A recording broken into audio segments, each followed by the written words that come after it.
Le président de la société civile du Nord Kivu, John Banyene, quant à lui, appelle la population et toute la classe politique à plus de soutien aux FARDC qui font face, comme vous le savez, à l'armée rwandaise sur 2 lignes de front, Kabindi et Tamugena, en territoire des Rutshuru depuis 5 jours.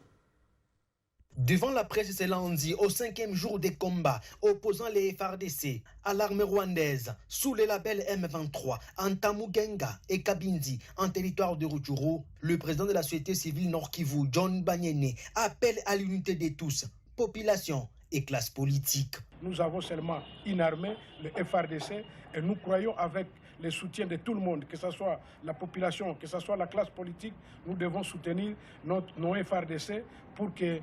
nous puissions avoir la victoire, parce que la victoire est de notre côté. Et nous sommes en train aussi de décrier le comportement de ces terroristes qui ont bombardé des civils, où il y a eu même des pertes en vies humaines, il y a eu une trentaine de blessés. Nous sommes en train de condamner ces actes, et là nous sommes en train de demander à la communauté internationale pourquoi ce silence n'est pas punir le Rwanda qui est en train d'agresser notre pays. Pour la société civile, l'objectif de ces attaques, des alliés de ces mouvements armés et de contraindre le gouvernement congolais à dialoguer. Les M23 sont en train de faire tout pour que le gouvernement puisse le négocier en état de faiblesse. Pour dire, on savait et on avait alerté que la semaine passée, ils se sont réunis du côté Bunagana, mais du côté de l'Ouganda, où des officiels rwandais et ougandais qui appuient les terroristes du M23, ils se sont réunis en Ouganda, et c'était dans le but de vouloir encore lancer les offensives qu'ils ont lancées, et dans le but de vouloir s'emparer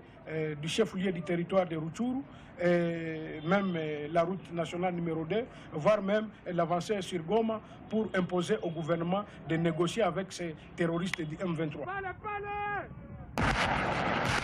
Sur la ligne des fronts, les forces loyalistes ne cessent de riposter farouchement contre les attaques de la coalition armée rwandaise M23 qui ne jure que par couper la route Goma-Rutshuru.